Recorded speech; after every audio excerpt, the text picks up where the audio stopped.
మోకాళ్లలో గుజ్జును పెంచి నొప్పిని తగ్గించి సర్జరీని దూరం చేసే ఫ్రీడమ్ వాక్. ఆ విద్యార్థి చదువుల్లో చురుగ్గా ఉండేవాడు.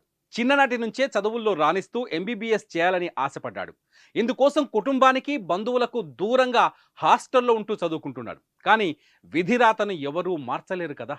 ఎంబీబీఎస్ పూర్తి చేయాలనేది ఆ విధికి నచ్చలేదేమో. లక్ష్యం చేరుకోకముందే విషాదం నెలకొంది. అనుకోని ప్రమాదం సంభవించి ఆ విద్యార్థి మృతి చెందిన ఘటన కర్నూలు జిల్లాలో జరిగింది.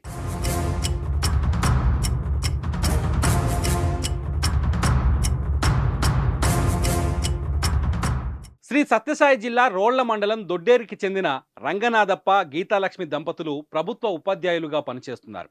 వీరికి ఇద్దరు కుమారులు. పెద్ద కుమారుడు తేజేశ్వర రెడ్డి 3 ఏళ్ల కిందట నీట్లో ర్యాంకు సాధించి కర్నూలు జిల్లాలోని మెడికల్ కాలేజీలో ఎంబీబీఎస్ సీటు సాధించారు. కాలేజీలోని హాస్టల్లో ఉంటూ ఎంబీబీఎస్ 3వ సంవత్సరం చదువుతున్నాడు. తేజేశ్వర రెడ్డి తెల్లవారుజామున కాలేజీలోని లైబ్రరీకి చదువుకునేందుకు వెళ్ళాడు.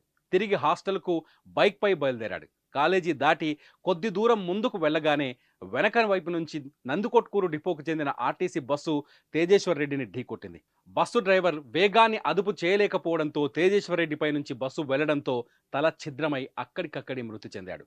కర్నూలు ట్రాఫిక్ సిఐ గౌతమి ఘటనా స్థలాన్ని పరిశీలించారు.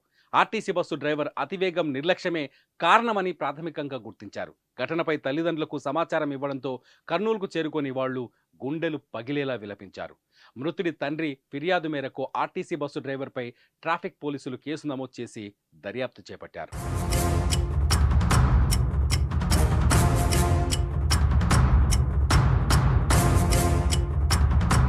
సుమన్ టీవీలో మీ పర్సనల్ అండ్ బిజినెస్ ప్రమోషన్స్ కోసం కింది నెంబర్కి కాంటాక్ట్ చేయండి.